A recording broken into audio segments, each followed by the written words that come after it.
ভারতবর্ষের যশস্বী প্রধানমন্ত্রী নরেন্দ্র মোদীজি ডাক দিয়েছেন স্বচ্ছ ভারত অভিযান এবং মা কি নাম এক পেড়।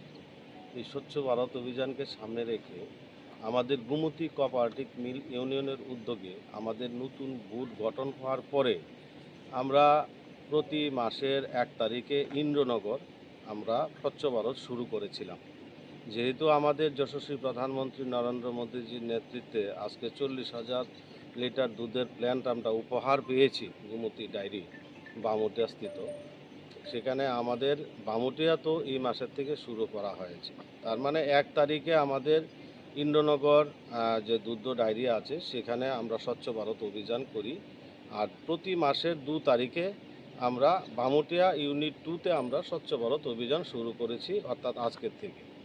আমাদের প্রতি মাসের 1 তারিখ ইন্দ্রনগর, 2 তারিখ বামুটিয়া, এরকমভাবে আমাদের যারা শ্রমদানকারী আছেন গোমতীতে 137 জন আমাদের শ্রমদানকারী প্রত্যেকেই সেটাতে অংশগ্রহণ করেন এবং আমাদের প্রত্যেকটা স্টাফের মাসে একবার করে সেটা স্বচ্ছ ভারত আমাদের পরে নিয়মে আমরা 136 জনের যদি ভাগ করা হয় তাহলে একজন শ্রমদানকারীর বছরে 4 বার স্বচ্ছ ভারত অভিযানে সামিল হয়।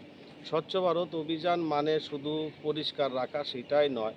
স্বচ্ছ ভারত অভিযান মানে আমাদের প্রত্যেকটা সংস্থার এখানে যারা গোমতী স্টাফ আছে তাদের প্রত্যেকটা পরিবারের প্রত্যেকটা মানুষ, প্রত্যেকটা জনগণ এই এলাকার এটার মাধ্যমে আমরা জানান দিতে চাই যে পরিষ্কার পরিচ্ছন্ন রাখা এবং এলাকার এই মানুষটা প্রত্যেকটা পরিবার যাতে তার পরিবারেরও সুরক্ষিত রাখে।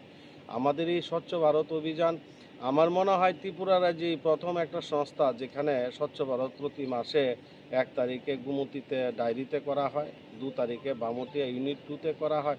এটা প্রতিনিয়ত জারি থাকবে এবং আমাদের মোদিজির যে নারা স্বচ্ছ ভারত অভিযানের মাধ্যমে মা কি নাম এক পেড়, আমরা আজকে এখানে বৃক্ষরোপণ আমরা করেছি যার যার মার নামে, সেটাও আমাদের জারি থাকবে।